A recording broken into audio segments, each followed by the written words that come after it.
The biggest issue I've heard providers have is when they start their own practice is filling their calendars with appointments.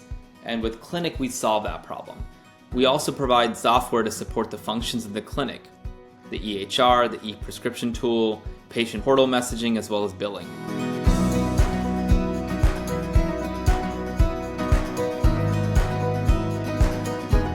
We do many things to support practices. I would say the most important from a clinician perspective is booking new patients. So our marketing efforts have been refined over almost an entire year through interviewing hundreds of different administrators, providers, and even some patients to better understand the pain points. And prospective patients find us on the web, they find immediate availability, they're able to book their appointments and have their verification of benefits completed all in one sweep. Healthcare providers, myself included, we became clinicians to provide clinical care to our patients. We're not taught about things like payers or billing or coding in medical school.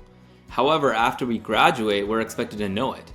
And it's important to have an understanding of how clinical care interfaces with the reimbursement and business side of medicine. So at Clinic, we're working on leveraging AI and technology to assist providers in submitting accurate claims to prevent any unnecessary denials to ensure a smooth revenue cycle.